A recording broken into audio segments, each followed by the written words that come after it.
ప్రియులారా, బాగున్నారా? దేవుని వాక్యాన్ని క్రమంగా చదువుతున్నారా? ప్రార్థించుచున్నారా? నేటి ధ్యాన వాక్యము 62వ కీర్తన 8వ వచనం. జనులారా, ఎల్లప్పుడూ ఆయన యందు నమ్మికయుంచుడి, ఆయన సన్నిధిని మీ హృదయములు కుమ్మరించుడి. భక్తుడైన దావీదు ప్రజలతో ఎవరి మీద తాము నమ్మకముంచాలనో తెలియచేయచ్చు ఉన్నాడు. జనులారా, ఎల్లప్పుడూ దేవుని మీద నమ్మకమునుంచండి, ఆయన సన్నిధిని మీ హృదయములు కుమ్మరించండి అని చెప్తున్నాడు.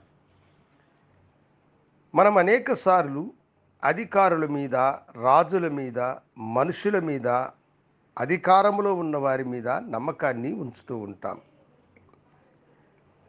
ఒకసారి నేను ఒక కుటుంబానికి వెళ్ళాను. ఆ కుటుంబస్తులు వారి యొక్క బిడ్డకు ఒకరికి ప్రభుత్వ ఉద్యోగం కొరకై ప్రయత్నాలను చేయుచు ఉన్నారు. అప్పుడు నేను వారితో దేవుని సన్నిధిలో ప్రార్థించి నమ్మకముతో ఉన్నారా అని అడిగాను. అప్పుడు వారు నమ్మకముతో ఉన్నామండి, ఎందుకంటే మాకు తెలిసిన ఒక అధికారి ఉన్నాడు, ఆయన నమ్మకంగా చెప్పాడు, ఈ ఉద్యోగము మీకే వస్తుంది అని అన్నాడు. కనుక ఆయన తప్పకుండా ఈ ఉద్యోగం రావడానికి ప్రయత్నాలు చేయొచ్చు ఉన్నాడన్న నమ్మకము మాకున్నది. ఆయన నమ్మదగినటువంటి మనుష్యుడు అని వారు చెప్పారు. కొన్ని రోజుల తర్వాత వారు కనిపించినప్పుడు వారిని అడిగాను, మీ పాపకు ఉద్యోగము దొరికిందా అని.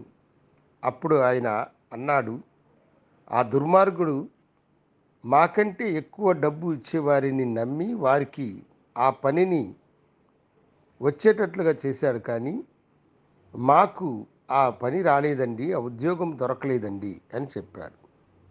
అప్పుడు నేను వారితో, మనుషులు నమ్మదగిన వారు కాదు, దేవుని వాక్యం కూడా చెబుతున్నది, రాజులను నమ్ముట కంటే యెహోవాను ఆశ్రయించుట మేలు, మనుషులను నమ్ముకొనుట కంటే యెహోవాను ఆశ్రయించుట మేలు అని.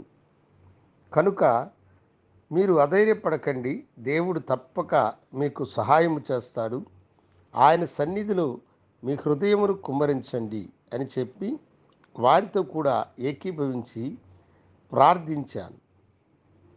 ఆశ్చర్యకరముగా కొన్ని రోజుల తర్వాత ఆ పెద్దాయన ఎంతో సంతోషముగా ఒక్క పైసా కూడా ఖర్చు చేయకుండా దేవుడు తన బిడ్డకి ప్రభుత్వంలో మంచి ఉద్యోగం ఇచ్చినాడని ఆనందముతో చెప్పాడు. అవును దేవుని బిడ్డలారా, మనము మనుషులను నమ్ముకుంటూ ఉంటాం. మనుషుల కంటే ఘనమైనటువంటి వాడు మన దేవుడు.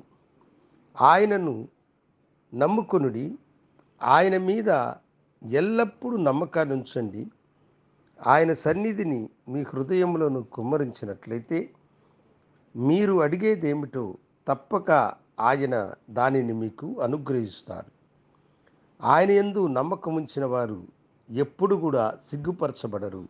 వారు అత్యంత ఘనతకు పాత్రులుగా మారి దేవుణ్ణి మహిమపరుస్తారు. దీనత్వంలో ఉన్నట్లయితే మీరు ఎదురు చూసేది మీకు దొరకలేదని మీరు మనసులో వేదన పడుతూ ఉన్నవారు ఎవరైనా ఉంటే నాతో కూడా ఏకీభవించండి. మీ కొరకు నేను ప్రార్థన చేయుచున్నాను. గనుడా, నీకు వందనాలు.